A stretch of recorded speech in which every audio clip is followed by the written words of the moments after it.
Bismillahirrahmanirrahim. Assalamu alaikum, my dear students. How are you? I hope you all will be very fine and happy. And now you know very well that we have started chapter number 13, and in the last lecture we finished respiration in invertebrates, and last invertebrate was a cockroach. Now we want to move to the next very advanced, highly multicellular and highly organized, highly follower of division of labor group, that is called as what? Vertebrates. तो you know very well my dear students, हमने chapter number 10 में ये बात पढ़ी थी कि vertebrates की हम लोगों ने 5 क्लासेस कर दी. Pisces, that is the fishes, and then amphibians, then the reptiles and the birds, we also call it as aves, and finally the mammals. Today at least we want to study respiration in fishes. So let's move to the whiteboard.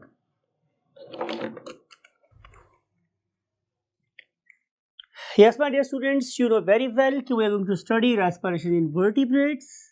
मैं आप लोगों के लिए दोबारा से ये इसे लिख भी देता हूँ ताकि आप लोगों के माइंड में ये बात बिल्कुल रहे कि we have divided vertebrates into 5 classes, and the number 1 class is Pisces, and number 2 are amphibians, and number 3 are the reptiles, group of crawlers, and then we have aves, the group of birds, and then the mammals. तो ये हो गए मेरे पास 5 groups किसके? Vertebrates के. और अब किसको स्टडी करने वाले हैं? पाइसेस को. You know my dear students कि जो पाइसेस है इसको हम आम जुबान में फिशेस कहते हैं.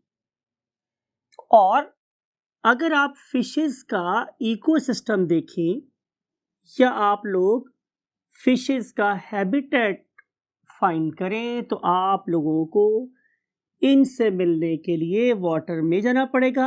लिहाजा हम इसे कहते हैं कि they are aquatic what animals. ये तो पानी में रहते हैं, right. Now if you want to say कि they have got a special respiratory system, तो answer is yes. Name of their respiratory surface, name of their respiratory organ or the surface is gills, right. अब अगर आप लोग efficiency के लिहाज से बात करें तो gills are the most efficient respiratory organs in aquatic environment. अब देखना ये है माय डियर स्टूडेंट्स कि ये वाले गिल्स हमारी किसी भी फिश में कहाँ एग्जिस्ट करते हैं. So we want to use the term occurrence कि ये वाले गिल्स की अक्रेंस कहाँ है. तो बात फिर वही आ जाएगी कि आप लोगों को अंडरस्टैंड करने हैं इसके parts. Look at this. If it is a fish, it is something like a fish. It has got some fins over here, something like it. So it is a very smiling fish, you know, and it has got an eye over here. तो मुझे क्या पता चलेगा कि इस fish के भी 3 parts हैं.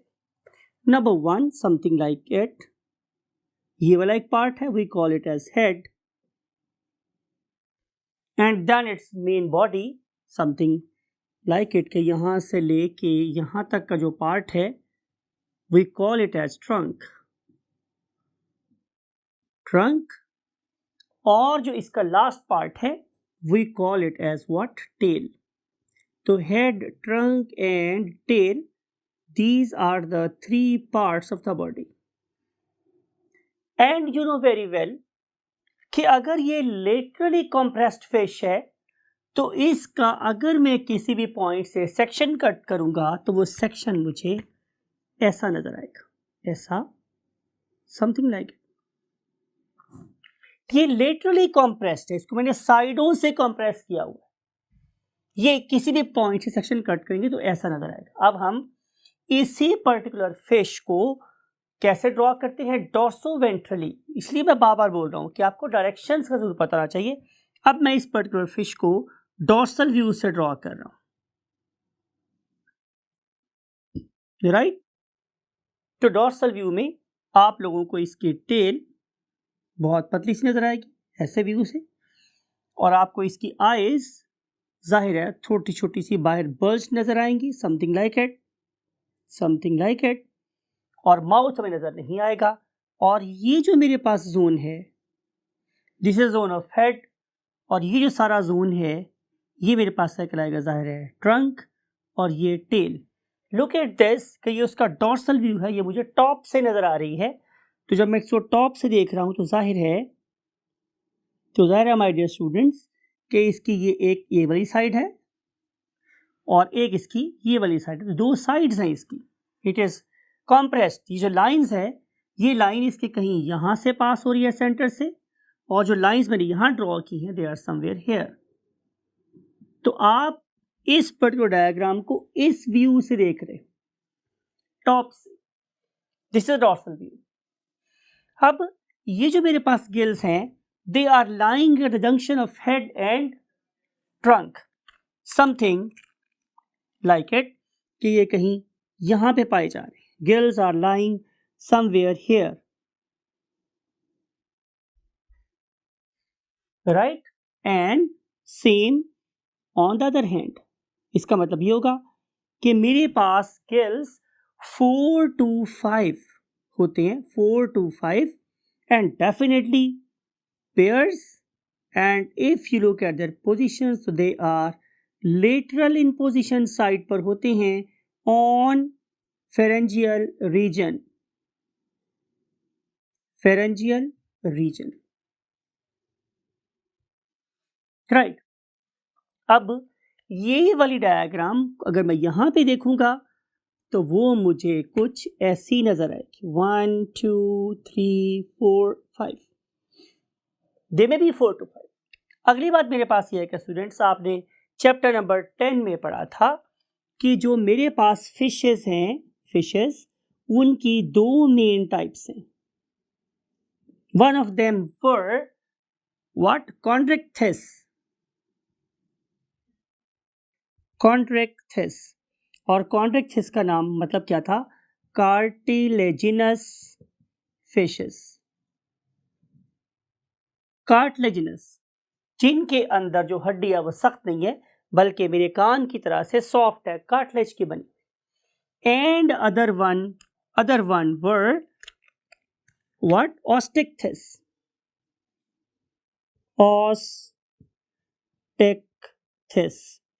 और ऑस्टिक्थिस का मतलब होता है, और ऑस्टिक्थिस का मतलब होता है बोनी फिशेस, कि they have got a proper vertebral column.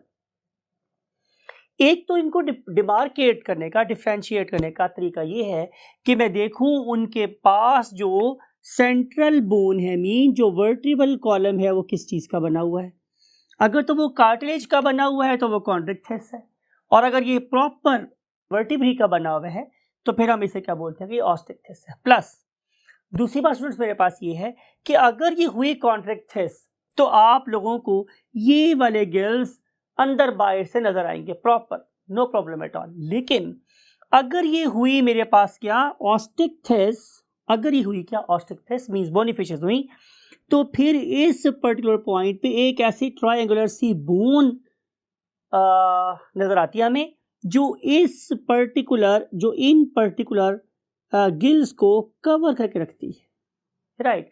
That particular bony flap that is used to hide what, the gills, because the gills are very very delicate structures, so they are more better adapted than the condyctis, right। इस particular bony flap को हम नाम देते हैं what, operculum, operculum, operculum, right. It is a bony flap.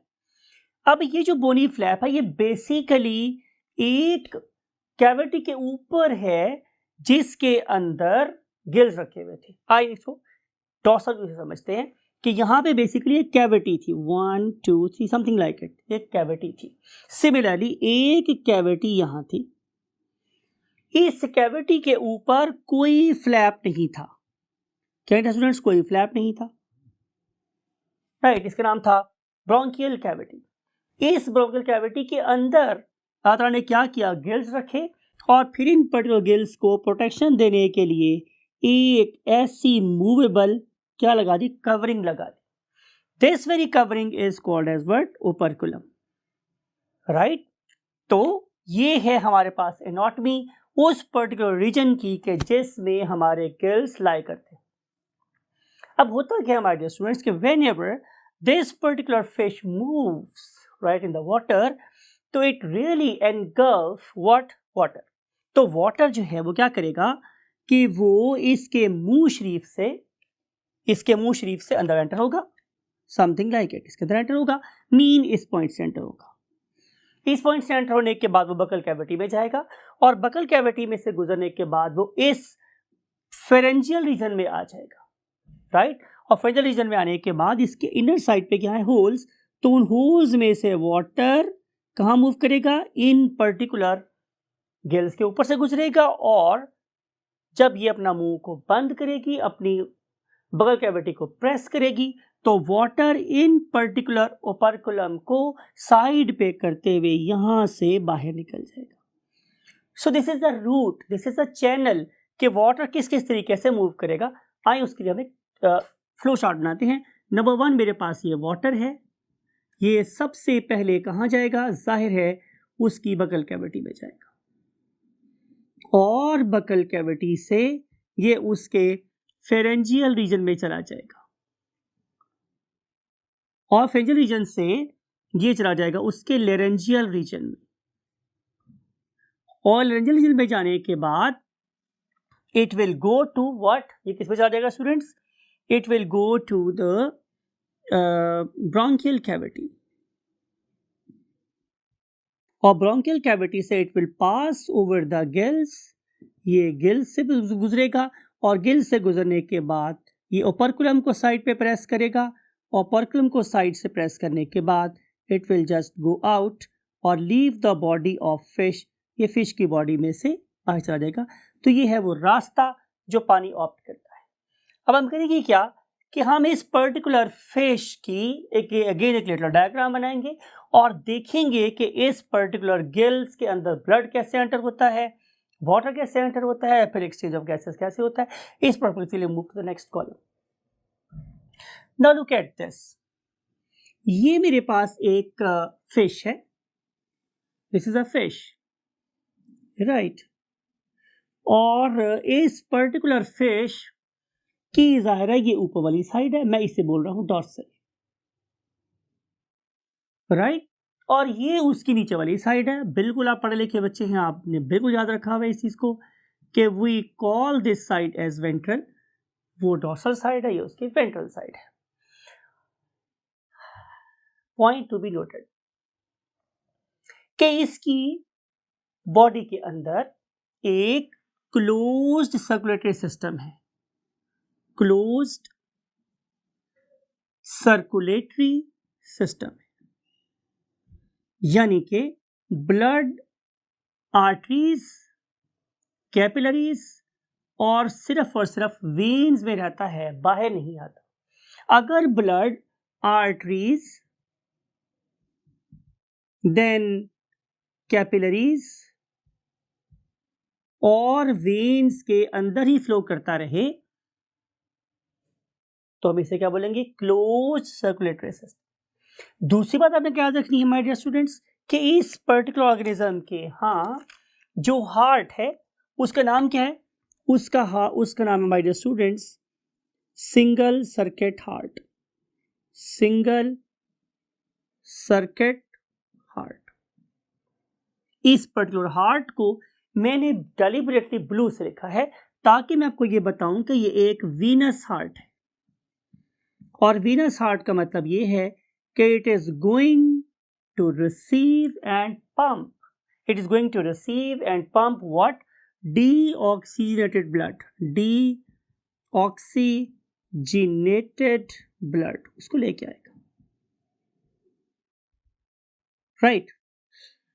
अगर ये वाला heart venous blood है, सॉरी वीनस हार्ट है, तो जाहिर है क्या करेगा कि ये बॉडी के डिफरेंट पार्ट में से इम्प्योर ब्लड को रिसीव करेगा। It is going to receive impure blood from the various parts of the body, और वेरियस पार्ट में से रिसीव करने के बाद ये ब्लड किस में आ जाएगा, जाहिर है हार्ट में। तो आपने ये देखा कि इस पर्टिकुलर फिश का जो हार्ट है, it is lying on the ventral side, तो इस लिहाज से मैं इसके हार्ट को वेंट्रल हार्ट भी कह सकता हूं, because it is lying at the base, नीचे वाली साइड पर है। अब इस पर्टिकुलर हार्ट पे जो ब्लड आएगा वो फिर इसके डिफरेंट चेंबर्स में से होता होता किस में डिवाइड हो जाएगा, डेफिनेटली इनटू वेंट्रल एओर्टा। अब देखो आमतौर पे एओर्टा में क्या होता है, प्योर ब्लड, लेकिन ये चूंकि वीनस हार्ट है तो इस पर्टिकुलर हार्ट के वेंट्रल एओर्टा में जो ब्लड है वो भी कैसा है, ब्लू, ब्लू से लिख रहा हूं मैं, इम्प्योर ब्लड है ये।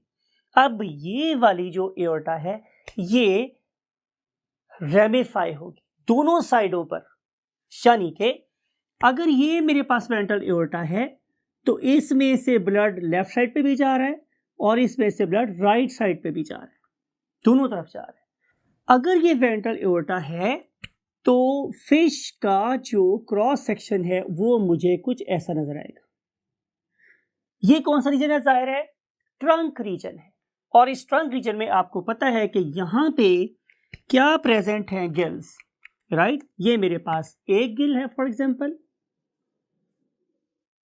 और ये मेरे पास एक दूसरा गिल है। तो क्या होगा, इस पर्टिकुलर गिल के दोनों तरफ ये वाली ब्लड वेसल मूव करेगी इस तरह से और इस तरह से, and same is a case here, इस तरह से और फिर इस तरह से। जाहिर है इस पर्टिकुलर गिल का काम क्या है कि ये इधर से आने वाले इम्प्योर ब्लड के साथ क्या करे, एक्सचेंज ऑफ गैसेस करे, यानी कि ये वाले गिल CO2 अपने पास रख लें और इस पर्टिकुलर ब्लड को क्या कर दें, ऑक्सीजनेट। तो देखेंगे हम लोग क्या हो रहा है यहाँ पे कि आहिस्ता आहिस्ता ये वाली ब्लड वेसल्स जो मैंने क्या की थी, ब्लू ड्रॉ की थी, वो आहिस्ता आहिस्ता रेड होना शुरू हो गई हैं, something like it, something like it. और टाइम विल कम कि जब ये बिल्कुल ही क्या हो जाएंगी स्टूडेंट्स, रेड हो जाएंगी। तो same is a case here, यहाँ पे भी ये रेड होना शुरू हुई, यहाँ से रेड होना शुरू हुई और इवेंचुअली ये रेड हो गई और दरमियान में मिल गई, और मिलने के बाद उन्होंने एक ब्लड वेसल टॉप पे बना ली, something like it. And that we blood vessel that is lying at the top is called as dorsal blood vessel, dorsal blood vessel, right. तो यहां पे एक सिंगल सर्किट हार्ट है, ये मेरे पास क्या था स्टूडेंट्स, एक सिंगल सर्किट हार्ट। ये सिंगल सर्किट हार्ट क्या कर रहा है, ये बॉडी के डिफरेंट पार्ट्स से वीनस ब्लड लेता है, उसको एओर्टा में डाल देता है, और जो एओर्टा है वो क्या करेगी, वो दोनों साइड पे अपनी ब्रांचेस प्रोवाइड करेगी और वो ब्रांचेस अल्टीमेटली ब्लड सप्लाई करेंगी टू द गिल्स, और जो गिल्स हैं वो जाहिर है क्या करेंगे कि वो CO2 यहाँ से बाहर निकलवा देंगे और जो ऑक्सीजन है उसको आहिस्ता आहिस्ता आहिस्ता आहिस्ता ब्लड में डालते रहेंगे, और टाइम विल कम जबकि जो ब्लड है वो O2 रिच हो जाएगा, और ये O2 रिच ब्लड इवेंचुअली दोनों तरफ की एओर्टा से कंबाइन होकर क्या बना लेगा, डॉर्सल एओर्टा बना लेगा, डॉर्सल ब्लड वेसल बना लेगा। और ये वाली डॉर्सल ब्लड वेसल फिर नॉट ओनली ब्लड सप्लाई करेगी to the anterior parts of the body but also to the posterior parts of the body, right. तो यहाँ कहीं हमारे पास क्या थे, गिल्स, और इन गिल्स ने बेसिकली क्या किया, एक्सचेंज ऑफ गैसेस में अपना रोल प्ले किया। तो ये तो था हमारे पास आर्किटेक्चर ऑफ गॉड कि कहाँ कहाँ से किस किस तरीके से ब्लड आता है, गिल्स के अंदर एक्सचेंज होता है, प्योरीफाई होता है, और प्योरीफाई होने के बाद दोबारा से उन्हीं बॉडी पार्ट्स को रीडिस्ट्रीब्यूट हो जाता है, एक्सचेंज ऑफ गैसेस होता है, दोबारा से प्योर ब्लड होता है, वो वाला इम्प्योर ब्लड दोबारा से वेंट्रल हार्ट में आता है या वीनस हार्ट में आता है, वहाँ से ये दोबारा से एओर्टा में कन्वर्ट होता है, और जो एओर्टा है वो ब्लड को गिल्स में भेजती है for the purpose of oxygenation, और पेयर होने के बाद ये दोबारा से बॉडी को डिस्ट्रीब्यूट करता रहता है। ये तो था हमारे पास आर्किटेक्चर ऑफ गॉड। अब देखना ये है कि अल्लाह ताला ने कौन कौन से एडवांस फीचर इन गिल्स को दिए हैं। तो let's move to the what structure of gills. Structure of gills, तो आप क्या देखेंगे माय डियर स्टूडेंट्स कि अगर आप लुक एट दिस डायग्राम, आप इस डायग्राम को देख रहे हैं, यू कैन सी कि यहाँ पे आप लोगों को बहुत ही ज्यादा खूबसूरत ब्राइट रेड खिले खिले से रेड कलर के नजर आ रहे हैं गिल्स। अब आप देखें कि आप लोगों को ये वाले गिल्स जिस पर्टिकुलर आर्च से जुड़े हुए नजर आ रहे हैं उसे हम लोग क्या बोलते हैं, गिल आर्च। यानी कि अगर मैं यहाँ पे ड्रॉ करूं माय डियर स्टूडेंट्स तो आपको नजर आएगा कि ये कोई ऐसी बोन है, इस तरह की बोन है, and we name this particular bone as what, gill arch. हम इसे क्या बोलते हैं, गिल आर्च। अब इस पर्टिकुलर गिल आर्च के साथ क्या अटैच है मेरे पास, गिल रैकर्स। लुक एट दिस, ये वाले गिल रैकर्स है, ये और ये और ये। आपको पता है रैक क्या होता है, एक वो वाली चीज जिसके अंदर मैं बुक्स रख सकूं, जिसके साथ मैं किसी चीज को अरेंज कर सकूं। मुमकिन है वो मेरे बर्तन वाला रैक हो, मुमकिन है मेरे शूज वाला रैक हो, मुमकिन है मेरी बुक्स वाला रैक हो, वट एवर रैक होता है। अब इस पर्टिकुलर रैक के दोनों साइड्स पे बहुत ही फाइन एक्सटेंशन हैं जो आप लोगों को बेसिकली इस डायग्राम में नजर आ रही हैं, और इन पर्टिकुलर एक्सटेंशंस को हम लोग नाम कह देते हैं गिल लैमेली। राइट, हम नाम देते हैं स्टूडेंट्स गिल लैमेली। ये दोनों तरफ ही होते हैं, लेकिन मैंने सिर्फ आप लोगों की ईज के लिए मैंने इसको एक तरफ ड्रॉ किया हुआ है। तो these particular filamental structures they are called as gill lamellae. Right, तो लैमेली का मतलब है बहुत ही फाइन स्ट्रक्चर। अब ये जो मेरे पास गिल लैमेली आपको पर्टिकुलर इस डायग्राम में बहुत खुले हुए नजर आ रहे हैं। इसकी रीजन ये है कि ये वाली डायग्राम हम लोगों ने एक अंडरग्राउंड कैमरा के साथ वाटर में शूट की है। When the pressure inside thoracic cavity increases on water, this particular water will exert a force on this particular gill lamellae and they will move apart.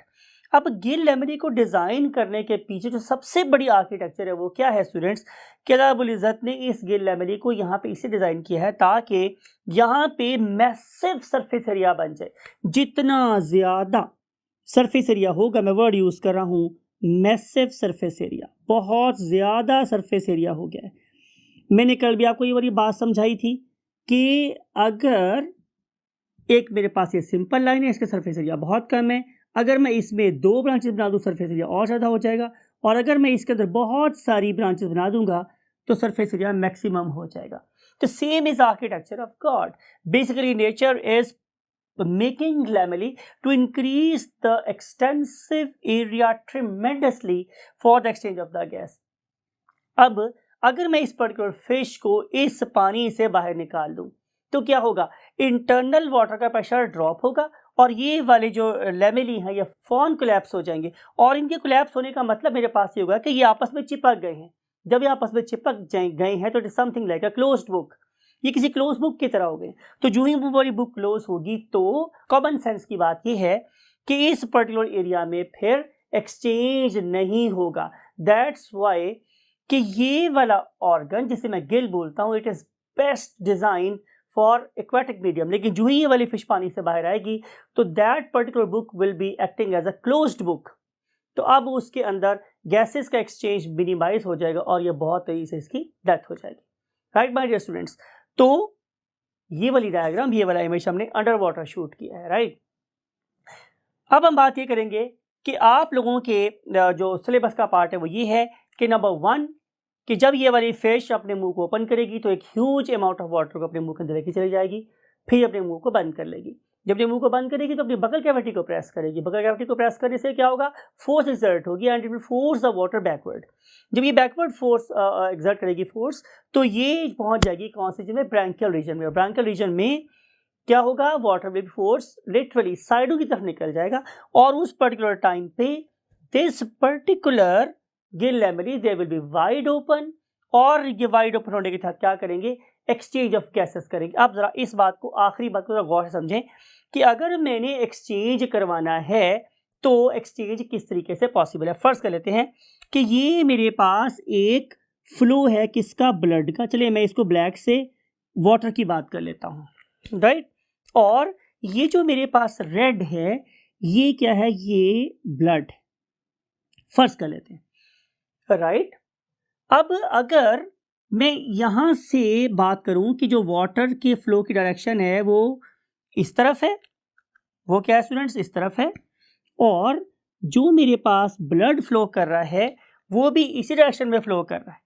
अगर दोनों की डायरेक्शन सेम होगी तो फिर जो एक्सचेंज रेट है गैसेस का वो बहुत कम होगा, और जो ही गैसेस का ग्रेडियंट खत्म होगा तो एक्सचेंज भी मिनिमम हो जाएगा। मिसाल के तौर पे कि अगर मेरा यहाँ पे से वो क्या है कॉन्सेंट्रेशन ऑफ ऑक्सीजन है इस पर्टिकुलर वाटर में, से it is 9, then it is 8, then it is 7, then it is 6, then it is 5, then 4 for 3.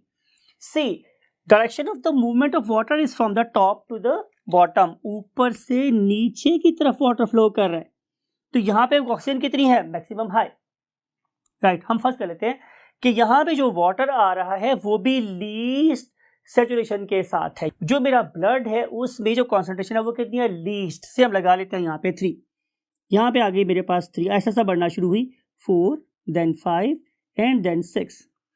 यानी कि इस पर्टिकुलर पॉइंट पे gradient is very steep, because यहाँ पे 9 है यहाँ पे 3, तो ऑक्सीजन बहुत तेजी से इसमें मूव कर जाएगी।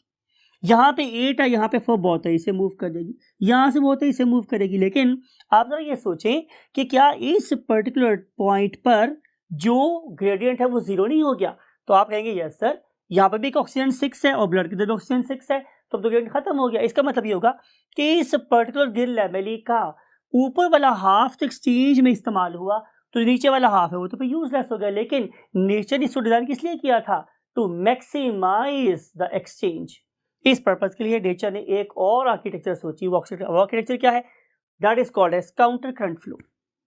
That is called as what, counter current flow. अब इसका क्या मतलब है, इसका मतलब ये है कि अब ब्लड फ्लो की डायरेक्शन और वाटर फ्लो की डायरेक्शन सेम नहीं है। Look at this, if blood is flowing from top to bottom, तो जो मेरा ब्लड है it is moving from bottom to top, ये बॉटम से टॉप की तरफ जा रहा है, राइट। अब देखते हैं कि अगर मेरे वाटर में यहां ऑक्सीजन 9 है और यहाँ फॉर एग्जाम्पल 8 है, यहाँ 7, यहाँ 6, यहाँ 5, यहाँ 4, यहाँ 3, और वाटर भी इसी तरह मूव कर रहा है। फॉर एग्जाम्पल यहाँ पर 8, यहाँ पर 7, यहाँ पर 6, यहाँ पर 5, यहाँ पर 4, यहाँ पे 3, यहाँ पे 2। मीन टू से water with the higher concentration of oxygen is in, you can say, connection with the highest concentration of oxygen in the blood. अब यहाँ पे मान रहा हूं मैं कि ग्रेडियंट कम है, यहाँ पे 9 है, यहाँ पर 8, यहाँ पर 8 है, यहाँ पे 7, यहाँ 7, यहाँ पे 6, यहाँ 5। लेकिन अब आप ये देखें कि यहाँ पे पूरे का पूरा सरफेस एरिया इस्तेमाल हो रहा है for the exchange of gases, right. तो काउंटर करंट फ्लो अल्लाह ताला ने इंश्योर किया, और काउंटर करंट फ्लो की वजह से मैक्सिमम एक्सचेंज ऑफ गैस हुआ between the water and the blood, और ब्लड पूरे तरीके से सैचुरेट होने के बाद अब कहाँ मूव करेगा, ज़ाहिर है टूवर्ड्स द डॉर्सल एओर्टा, और डॉर्सल एओर्टा ब्लड को सप्लाई करेगी to the whole parts of the body. So this is all about the respiration of what, fishes. उसमें आप लोगों को जो बात बहुत माइंड में रखनी है, बहुत गौर से ध्यान से सुननी है, वो क्या है स्टूडेंट्स, कि इसमें सिंगल सर्किट हार्ट है। नंबर 2 इसके अंदर वेंट्रल एओर्टा है, that is providing impure blood. And number 3 इसके पास डॉर्सल एओर्टा है, that is providing pure blood. और गैसेस के एक्सचेंज के लिए जो बेस्ट ऑर्गन एक्वाटिक मीडियम है, दैट इज द गिल्स। और गिल्स ने अटैच किए हुए एक खास आर्च्ड बोन के साथ, उसे हम बोलते हैं व्हाट, गिल आर्चेस।